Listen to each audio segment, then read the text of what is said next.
The concept of equity can be traced to England. During the 13th and 14th centuries, the judges in England's courts developed the common law, a system of accepting and deciding cases based on the principles of law shaped and developed in preceding cases. Common law courts was considered strict and inflexible, and those negative aspects mostly come from the writ system. So, to go to the court, you had to obtain a document called a writ.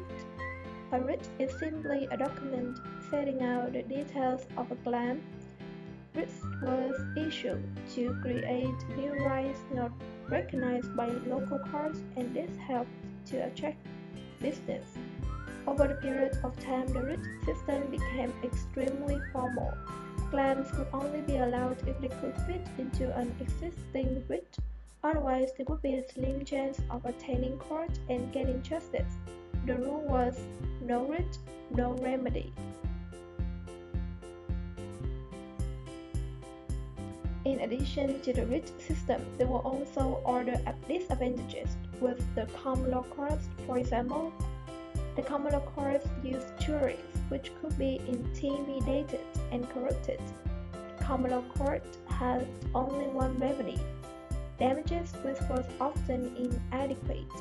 The common law paid too much attention on formalities. The common law did not recognize the trust. Equity came to existence around the 15th century, when people started to feel that, for some reasons, they were not able to get to remedies through the ordinary system, which is the common law courts. Disappointed litigants began to petition the king, who was regarded as the fountain of justice.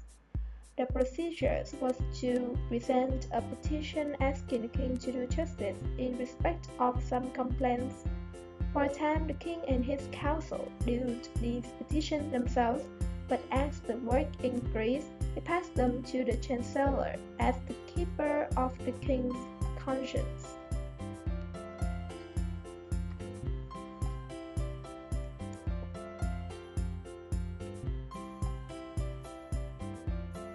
The chancellor was usually a clergyman, generally a bishop, and learned in civil and canon law.